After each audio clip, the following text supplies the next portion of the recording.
everyone. How are you guys doing? This is Monica.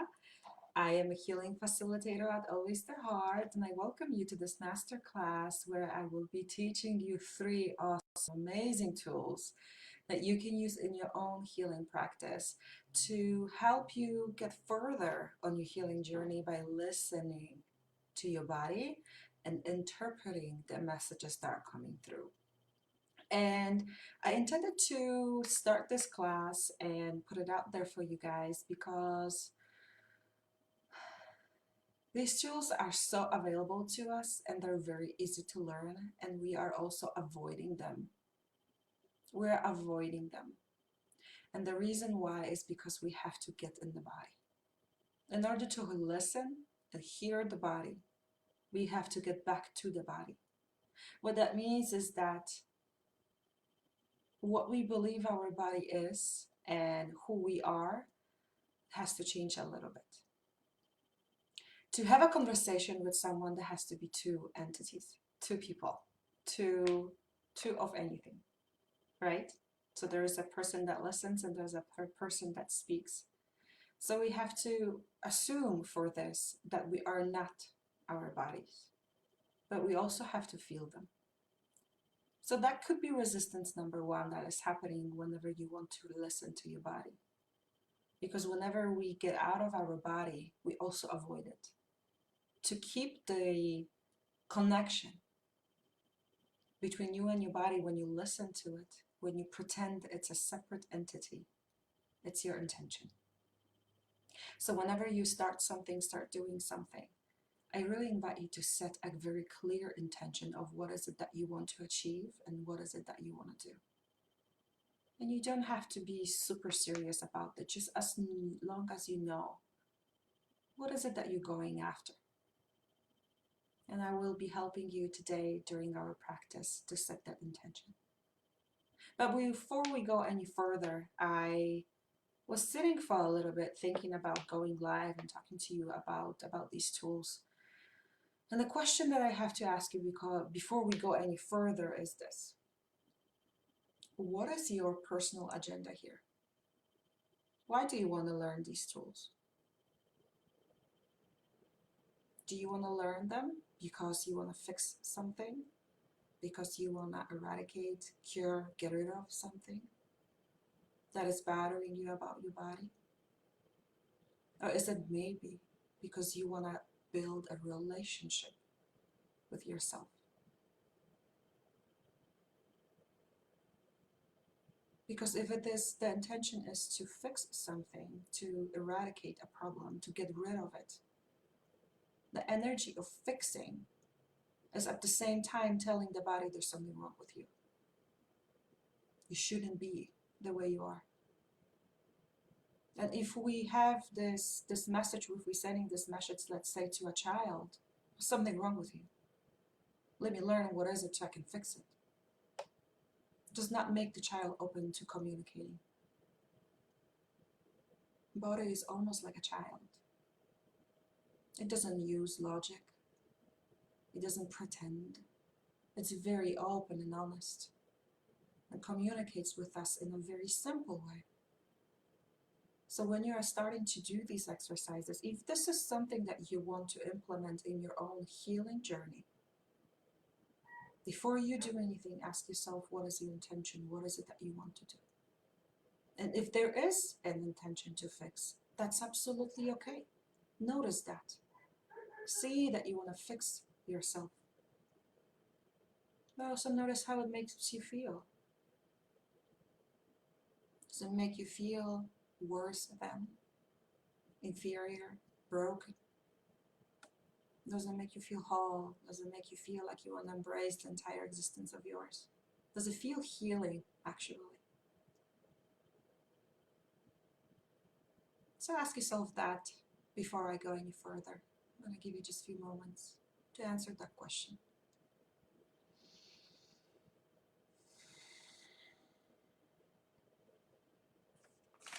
And I'm going to be looking down at my notes from time to time because I want to make sure that I am conveying all the information that came through and that I am very thorough because I really value your time I know that some of you set time aside to be with me here today, and we all have busy schedules. It doesn't matter if the world is shut down, our schedules are busy, especially things that we have to do at home. So I want to be thorough with this, so I'm not talking too much about things that don't really matter for this class. And if you need to rewatch a replay, I will save it in the units in this group, so you will be always able to go back and rewatch it, or maybe watch little pieces of it. So let's start talking about it. Talking to the body and listening to the body. Because when we want to have a conversation where we understand, we have to quiet down, zip it, and listen. Turn our ears and our internal ears, our imaginary ears, towards the body. Why do we want to listen to the body? The body wants to communicate with us. It really wants. It's very talkative once you pay attention. And we usually get frustrated because we do not know how to decode the information that is coming through. That frustration is making us feel confused, and we just don't attempt going back there anymore. So to listen to the body is because we want to bring the relationship between us and the body a little closer. We want to close the gap so we can start caring for ourselves holistically. So when the body speaks to us, what language does it actually use? Why is it so hard to hear? Why is it so hard to decode the information? That is because, number one, in the body, there is no logic. So we are not going to hear logical information. In the body, there's just one question and only two states of being. I am safe, or I am not safe. Our bodies are designed to keep us safe, and they are constantly on the lookout for things that in our perception do not make us feel safe. So the language that the body is going to be using will be without logic. So let's pretend that logic, we're going to leave it out the door, shut the door, and for the conversation, which is not going to invite the logic in. We're going to be a little bit more playful. And that is because the body talks to us in the poetic language, artistic, metaphorical language. It's almost like decoding information that is included in a piece of art. Art is not logical. Art is emotional, sensational. So to decode the language of the body, we have to think in terms of how does it make me feel instead of what does it mean. The metaphors that will be coming through, the images, the art, poetry, even music, it makes you feel something, and the message is included in the feeling behind it. And your interpretation depends on your history, your reference points, your religion, your culture, your personal experiences from the past. That is why there is no one single answer to a question about the body. So when I have clients coming in, or just curious individuals messaging me, hey, I have this going on in my body, what does it mean? I can give you a very general information because some of our body parts correspond to certain messages, but it is about really slowing down and listening to the body, not me. What does the problem that you have actually mean? And let me know in the comments down below if this is making sense. Let me know if you can hear me well, see me well, if the microphone is maybe going all over my shirt and making weird sounds. So I covered a little bit about interpreting these messages that will be coming through and what they depend on. So when we think about interpreting a piece of art, each and every person will have a slightly different associations with what they're seeing. So let's allow a possibility of more than one answer to come through. Could it be possible that there is more than one answer, more than one right answer? Just the same way we interpreting a piece of art, poem, music. So once we allow this possibility to have more than one answer, how do we actually hear these messages? So let's imagine that we're gonna go with two. We're gonna go with a systemic ailment, and we're gonna also go with a very located pain. Let's say I right now have a discomfort in my right side of my hip. And I also personally have a systemic illness called Hashimoto's. It's a thyroid condition, but also affects the entire body. So whatever it is that you have, maybe you have right now pain in your wrists, but maybe you also are someone who is diagnosed with diabetes. All right. So depending on what is it that you personally would like to listen to. If it is a systemic illness, something that is happening to the entire body, like high blood pressure, for example, we're going to be a little bit playful, and we're going to imagine that we know where in our body a home for this ailment would be. If this systemic illness could live somewhere in the body, where would it live? What's the first thing that comes to your mind? And we're going to trust that this is the right answer. This is what we need to focus. It's the first thing that comes to your mind. Where would the home base for this systemic condition be?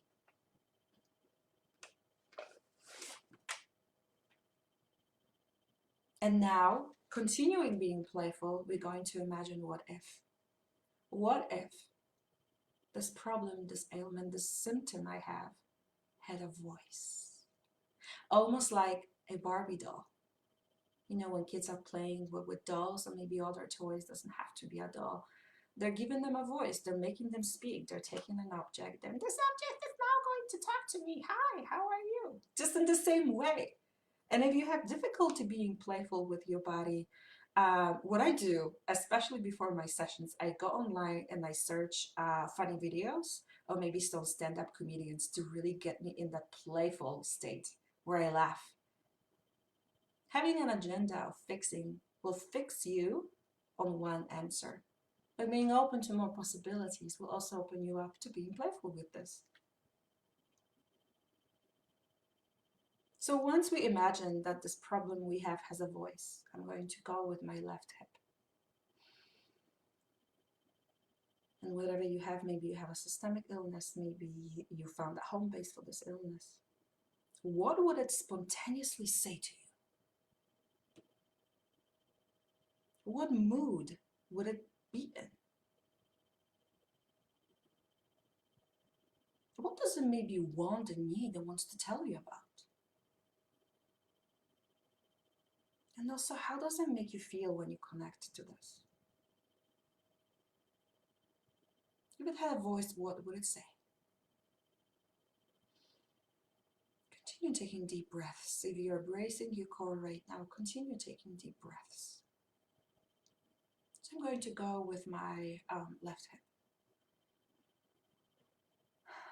With this left hip, the pain and the discomfort there had a voice.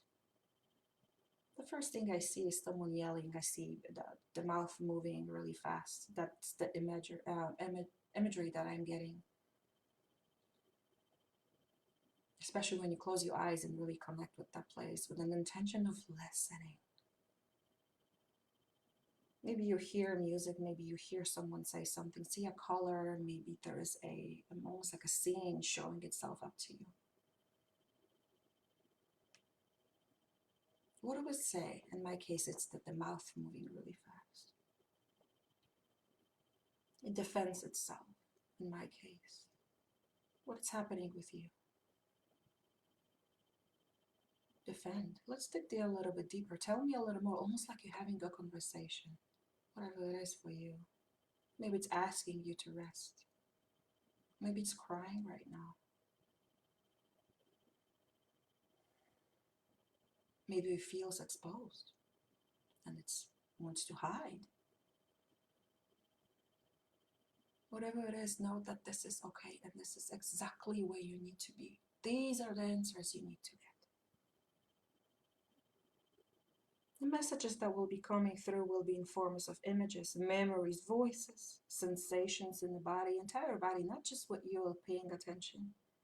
Maybe stories and also emotions. So I personally feel a little bit anger. Almost like, give me a break. I need to relax. You are demanding so much. There's so much demands, the pressure of demands. That's how it feels to me. How does it feel to you when you connect to your body? Almost like interpreting a piece of art. What would that mean? And there could be two, maybe three different answers. Write them down, notice them.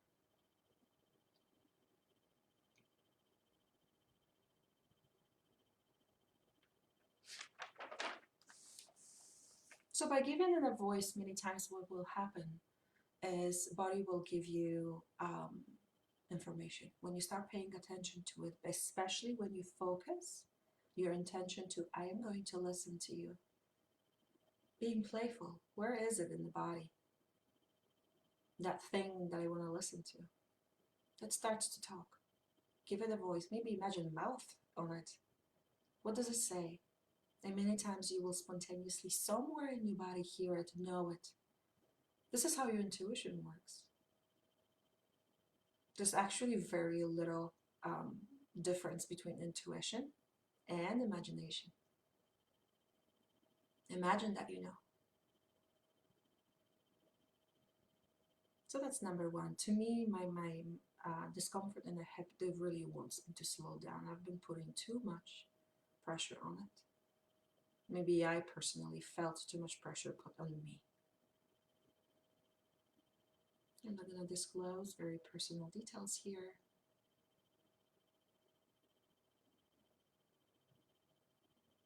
So that's tool number one, giving it a voice, being playful.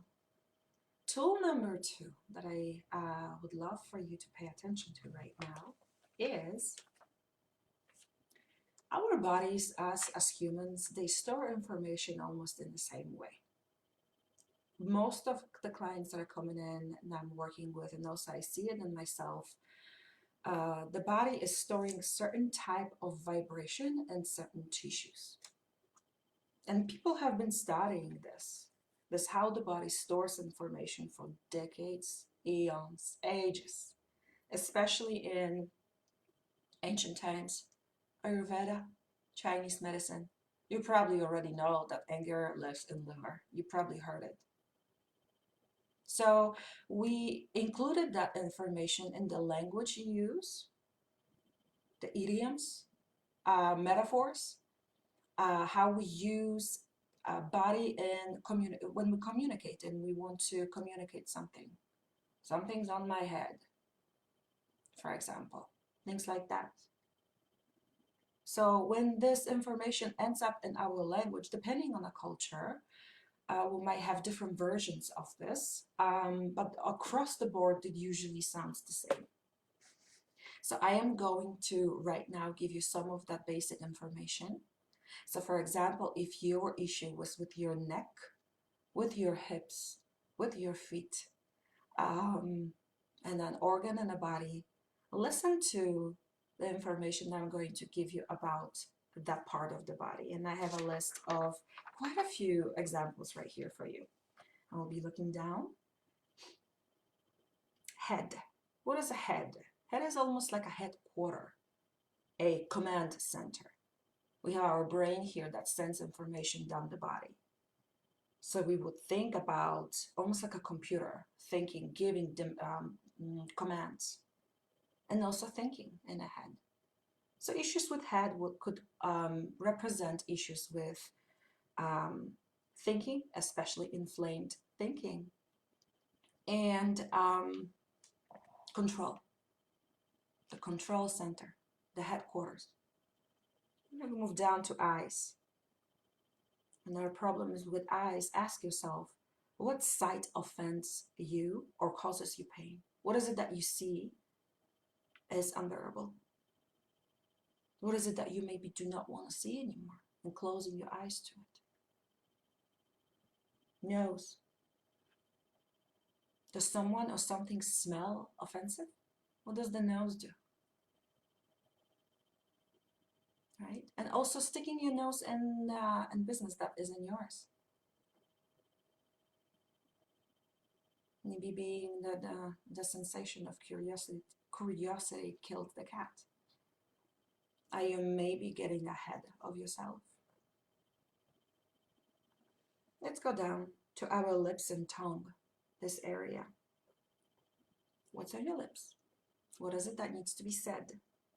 Do you have to bite your own lips shut? Like, I'm not gonna say that. Maybe bite your tongue, depending on where you're from. I'm originally from Poland, so our language uses biting your lips. Here in English, you use biting your tongue. Maybe swallowing your own words. Is there something that was offending to you when you say it, or there's a difficulty communicating? Also being tongue-tied, not being able to communicate what you feel, what you want. Ears. What are you blocking from hearing? Neck. What does neck do in the body? And many times what I do, I also look at the animal kingdom and what animals usually use the body for, certain parts of the body, and through observation, right? Neck. Neck turns the head, so it turns the command center, right? Maybe there's something you're refusing to turn your head and see both sides of an issue, being stubborn and stuck in seeing an issue only from your own perspective. Could that also indicate issues with communication, but also empathy and compassion? Maybe you feel exposed and vulnerable when you're compassionate. Maybe you really want to defend something. And who are you sticking your neck out for? Could it feel like you are exposing yourself?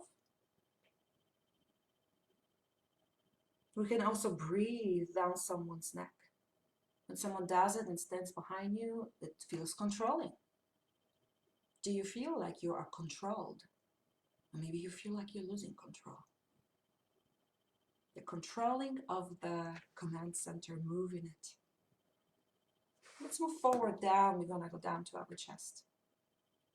We want to get things off our chest. We want to speak and we want to let them out, right? There's a pressure down my chest. What emotions are you not expressing? What weighs so heavy on your heart? The pressure here. These are the metaphors that we are using to start communicating with the body. Face. This is your business card. This is your ego. This is your persona. Your image. Your image. Right?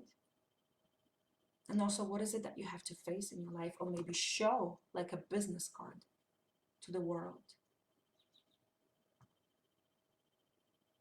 Especially when we're talking about skin on the face. And here we go into boils and even acne, that pus under skin. Literally, what is boiling under your skin? What issue is becoming so urgent and irritating that it's boiling under your skin, causing you to feel frustration and irritation? Shoulders. Shouldering something, carrying it on your shoulders, that heaviness problem. And we also say you're carrying a cross on your shoulders.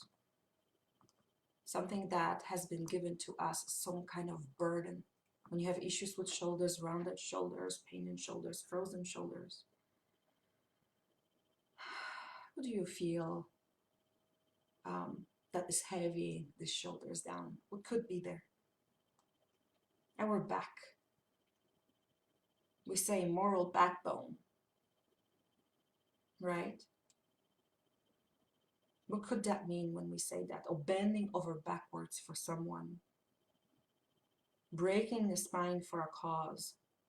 Putting your back in it. Could issues with the back mean that you are going against your own values and rules and accepting somebody else's? It also is the main support in the body. The main support in the body. Main support. Family. Family unit. Your home. Where you come from, your roots, your ancestral roots especially. Issues with the back. When we're talking about chin, keep your chin up, be cheerful. So issues with the chin and having issues right here especially is problems with keeping your chin up, problems with being happy, suppressed sadness. You know, when you look at children and they start crying, they do this, and the chin is shaking. That emotion is there. That sadness. I'm gonna cry. I'm gonna just break into little pieces right now. Thumb, keeping somewhere under your thumb, feeling like you're being controlled, especially by an authority figure. Feet, having cold feet, not wanting to move in the direction of something. What do feet do? They move you forward. You have to also stand on your own 2 feet. So when you stand on your own feet and you want to move forward, you know that you are connected to your mission. Problems with feet. Maybe you do not want to move forward. Maybe you feel pushed. What could that resistance mean? Exercise number 1, give it a voice. Teeth.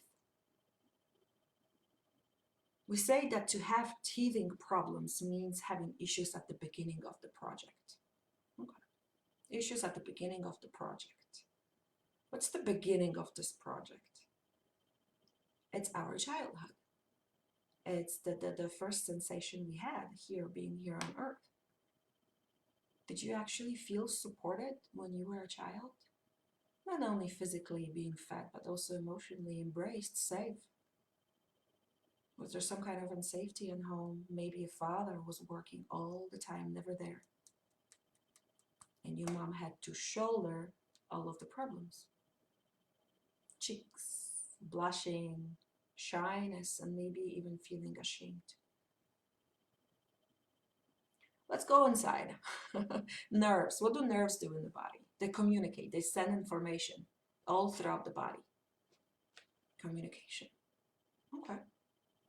Issues with nerves. Sciatica. Pinched nerves. What communication is stifled? Especially in your life. Especially when you look at what was happening in your life before the issue showed itself up in your life. Our bodies like to be at least 3 months behind our lives. Unless it's an acute issue, then we get it right away, like headaches. Stomach. What can't you stomach? What information is difficult to digest? What else does the stomach do? I don't want to say decomposed, breaks down the information. Maybe there's something so heavy and difficult to get and assimilate that you have difficulty breaking it down. What difficult information just came your way that you cannot stomach? What upsets you when you have an upset stomach? What information, digestion, what did you just eat? Your information and emotional diet, information from the environment. Is it upsetting? Knees. What do knees do? We kneel down, especially when we are humiliated, when we need to beg. We also kneel down in prayer, where we have to calm down and really face the fact that there is a power greater than us. What in your life really wants you to get on your knees? That's the question we usually ask when we go down to knees. Let's talk about fat, the adipose tissue. What fat represents is almost like insulation, protection around something. We create this cushion around. Our bodies also cushion things in fat as well. What do you need to cushion yourself from? What do you need to be almost isolated from? What is offending in your environment that you're creating this barrier, this soft barrier around you? Skin, when we're talking about barriers, skin is also a barrier between the internal and external. So it could represent our actual boundaries, our ability to say no, and our ability to stand by who we are, what defines us, right? Your hair. We can pull our hair out almost when we are so stressed and we are out of resources. We feel unresourceful. We feel overwhelmed. Pulling it. What are you pulling your hair out over? What is causing you stress when you're losing hair, especially? And there's issues with hair. Bladder. And this is where I like to look at the animal kingdom. When an animal wants to show other animals where its territory starts, they urinate on things to mark the territory. So if you have issues with the bladder, is someone maybe infringing on your territory? What other language we use for bladder? We say urinating, peeing, pissing, pissed off. Maybe you are really pissed off about something. Maybe you are pissed off about something really infringing on your personal space.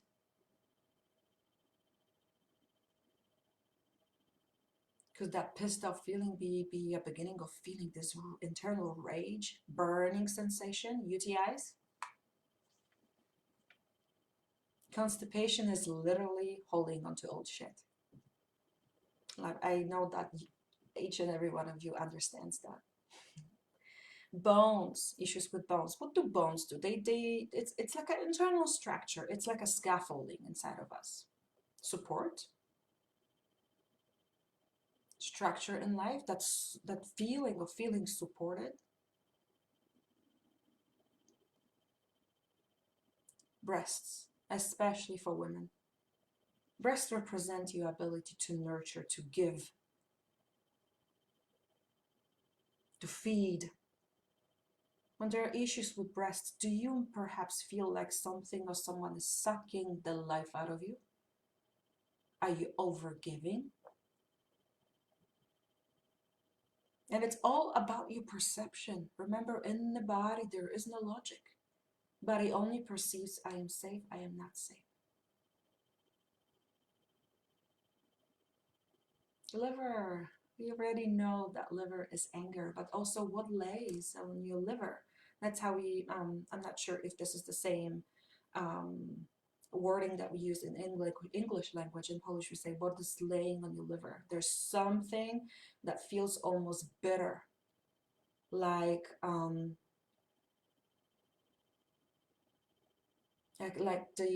fluid in the gallbladder is very bitter.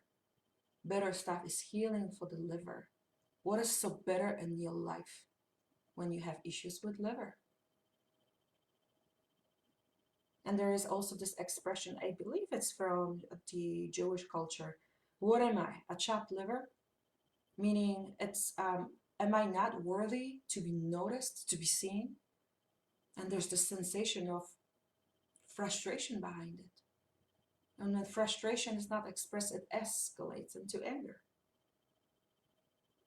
So what is so bitter when it goes to liver? And I'm also going to talk about diabetes because that one is very interesting. When we look at diabetes from the medical standpoint, it's a difficulty processing glucose, right?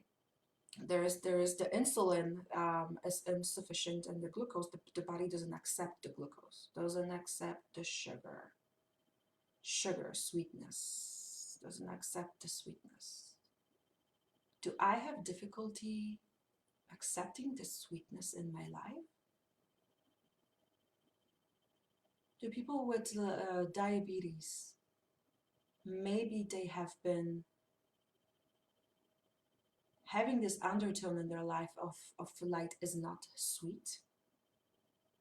Maybe they have been lied to, everything's gonna be okay, but it never is. All right, what does difficulty of processing sugar could mean? What does it mean? Let's allow more than two answers to be right. Let's give it a voice. So this is number 1 and 2. And let me know if you would like a short description of these. I can do a PDF for you guys, so it's so much easier to reference. And number 3, and this is my favorite, because this one allows us to really drop in the body and feel it, be with it. And it's an awesome tool to decide whether or not something is going to be good for our bodies. I love using this as a version almost of elimination diet. Elimination diets are usually used to eliminate an offending food to let the body heal, so we can then challenge the food again and see if we're still reacting to it. Especially if you are suspecting not food allergies, but food sensitivities, which are very difficult to actually diagnose using blood tests. So what is it that my body actually wants to eat, doesn't want to eat? How do I decide what I want to eat? Do I want to decide, or am I going to let the body decide? Let's imagine that we have a menu and there's a lot of things to choose from. When we are looking at things to choose from on the menu, maybe thinking, what am I going to eat today? If you are a busy mom, I know that you're looking at what is the easiest thing to make. But many times we can't decide because, what do I have a taste for? Right? So I am inviting you today to let the body decide for you. Maybe choosing 2 things that you would like to eat that sound enticing and interesting to you, and doing this with us. I'm going to now choose between fish and a steak. You're going to start paying attention, because paying attention is this one step that we need to do at the beginning, to listen. Pay attention. We're going to focus on receiving information the body lets us hear. And when the body doesn't use words and logic, what does it actually communicate in? Sensations, emotions, feelings, images. So to test if the body wants to eat this or that, or maybe whether or not a supplement, let's say we have some kind of protein powder and we don't know if there's something in it that's gonna cause us upset stomach. And here is what I need to make a little disclaimer. I know that you guys know it, but I am not a doctor. I am not diagnosing illness. And I don't claim to be a doctor. But I would love for you to expand your understanding of how your body works and what relationship you have with it.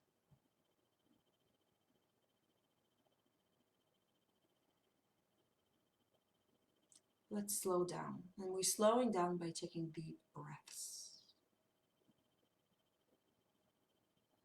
Maybe there is a food in your mind that you don't really know whether or not you are reacting to, because sometimes you get those pesky sensations on your tongue, or maybe gas or headache after eating some. Sometimes don't, especially if it's a mixed food, something that it's pre-made. And you don't really know if you want to eat it or not.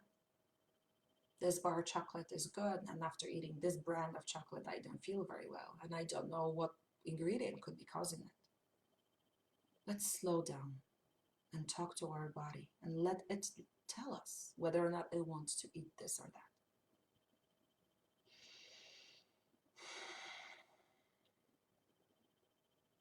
We're going to focus our attention. Focus it on the body. The sensations we feel. The heat, the tightness, the numbing sensations, the sensation of being open, closed, tight, relaxed. We're going to notice these sensations. And now we're going to imagine. Imagine our head. Picture it, that we are eating this or that. You don't even have to have it in front of you. I personally haven't challenged dairy in a long time, so I'm going to do that. I'm going to imagine that I actually don't like milk. I'm going to go with yogurt. Whatever it is that is on your mind that you want to test whether or not your body actually likes it. Imagine having it in front of you. Maybe it's in a container, you're opening up the thing. Maybe it's a fruit. Imagine the sensations of holding that thing in your hand. Maybe you need a tool to eat it. Taking a bite or maybe a spoonful of something, putting it in your mouth. imagining how would it feel to eat it. Pay attention to what's going on in your body when you have it in your mouth. How does it taste? What's going on with the mouth, the tongue, the teeth? And now swallowing. Goes down to the stomach.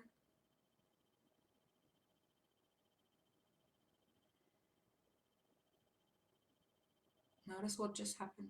Where did your attention go after swallowing?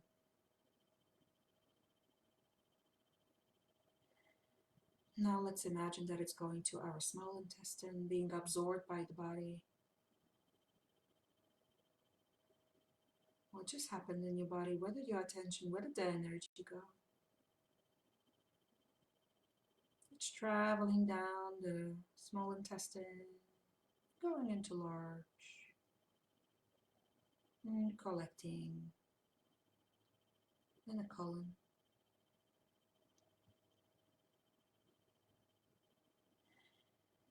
How did I feel? What did your body tell you? I'm going to share what happened to me. In the beginning, when I was eating, I felt this excitement of eating, especially natural yogurt that has that tanginess to it. So I really liked it. And when I swallowed and the thing went, the bite or the spoonful that I had went directly to my stomach, I immediately felt congestion in my nose. It's almost like the sensation of pressure here. And I that's where my attention went.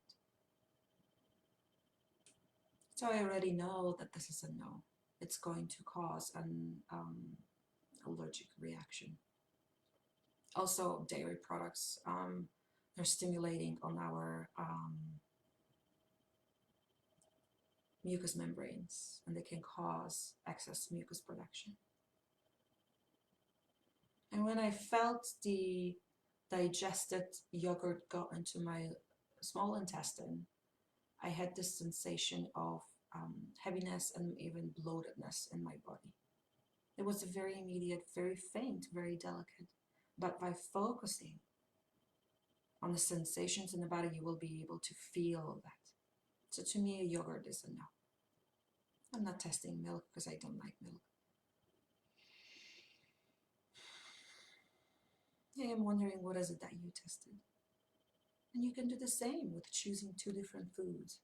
How am I going to feel after eating steak? How am I going to feel after eating fish? And speed up time. You can do that in your imagination. You can really almost travel in time.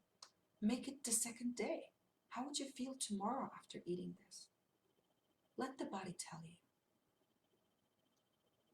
And I really invite you to start, I'm going to use the word experimenting, but testing this on things that you know are safe for you.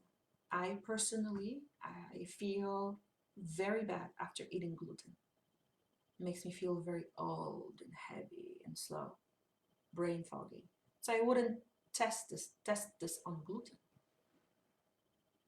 because my urge to being able to eat it again is very strong. I miss the bread, and I know that could taint the results that I'm getting. Please start with something that you feel kind of neutral towards.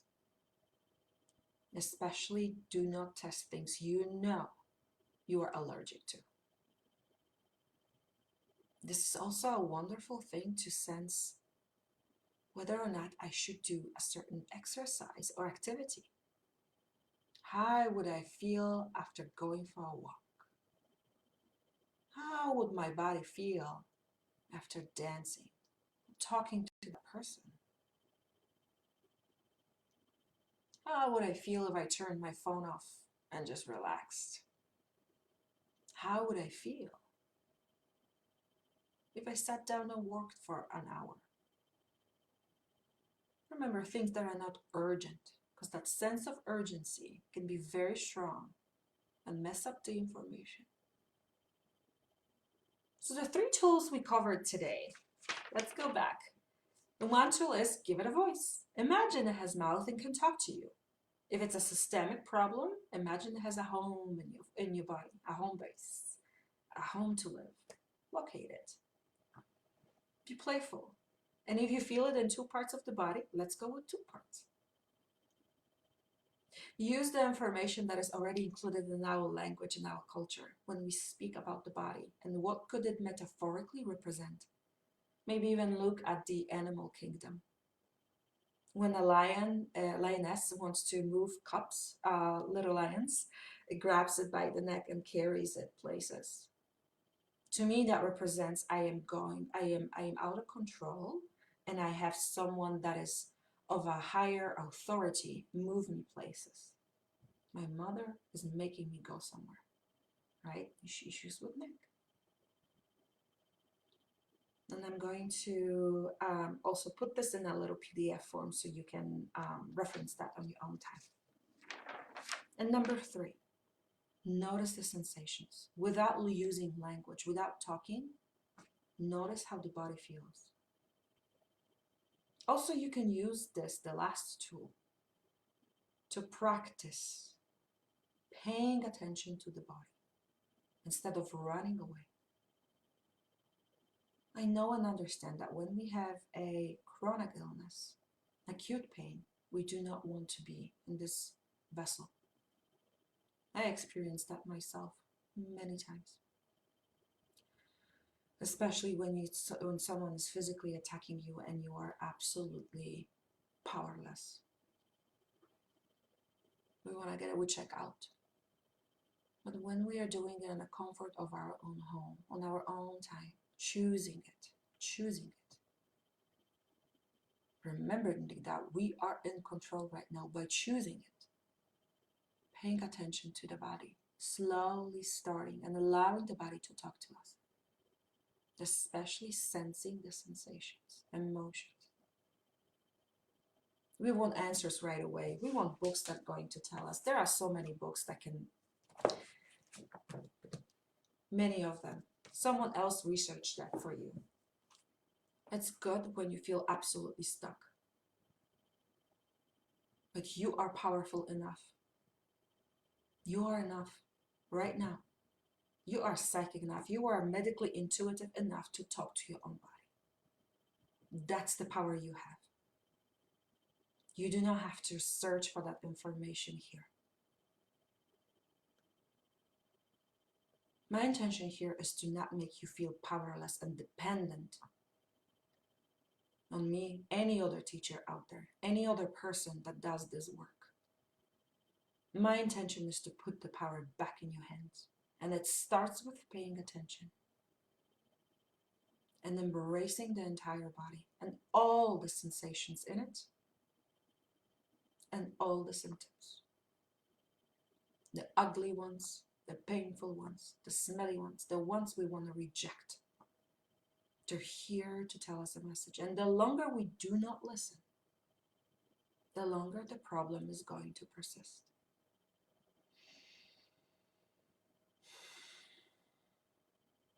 I'm open to any questions you guys might have.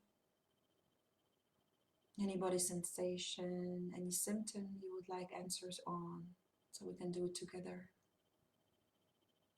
Maybe you want to message me later. Maybe this is too open of a stage to publicly disclose. That's okay. So in my practice, what I do once I get the information, especially when I get emotions, like in the first exercise, that feeling of anger, overwhelm, I use a modality that pays attention to these emotions, finds out how the body is keeping me safe by feeling it. What are the associations I also have with these emotions? Working with certain parts of the body, especially our nervous system, parts of the brain, and in a relaxed state, giving the body instructions that it knows how to follow, remembers how to follow.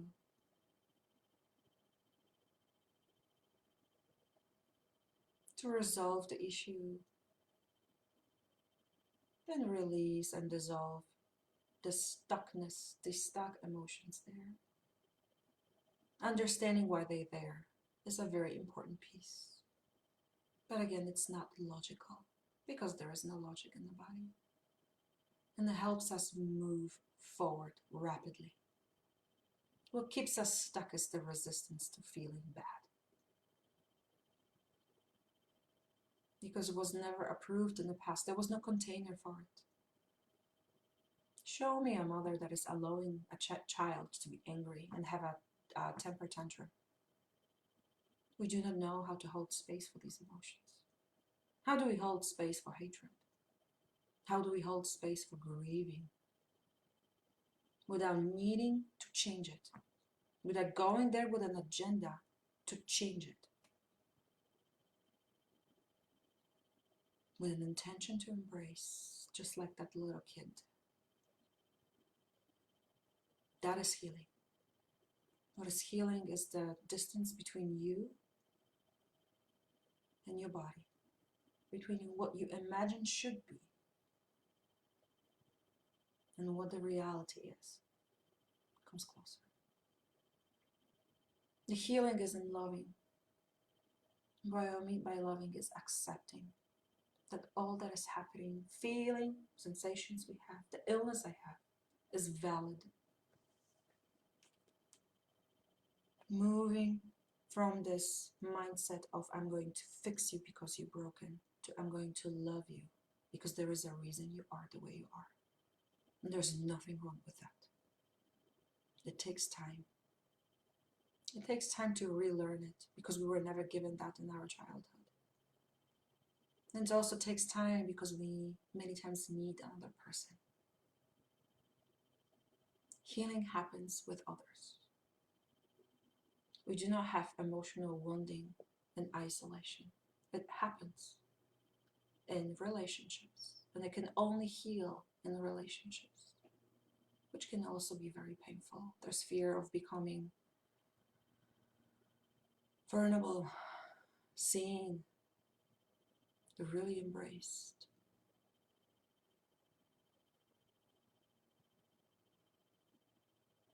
That's why I'm inviting you to send me a message if there's something that you would like me to create a safe container for you to experience. Maybe it's a physical issue.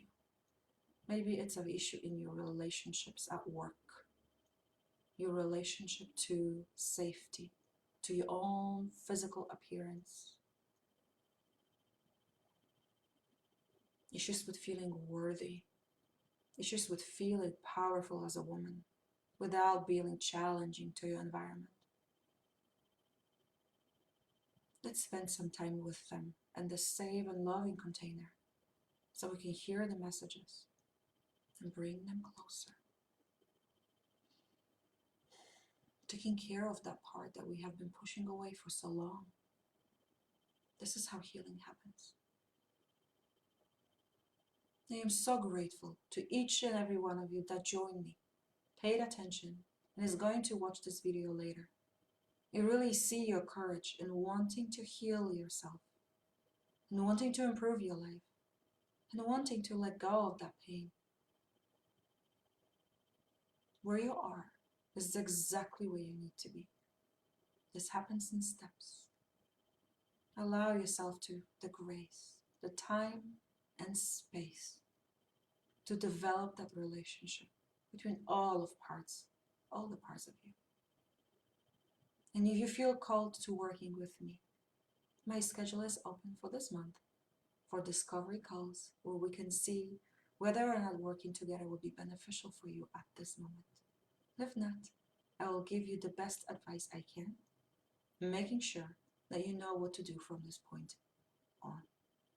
And if we are a great fit, we will talk about solutions and possibilities for your healing. Thank you very much. Enjoy your evening, and I will talk to you guys again very, very soon. Bye-bye.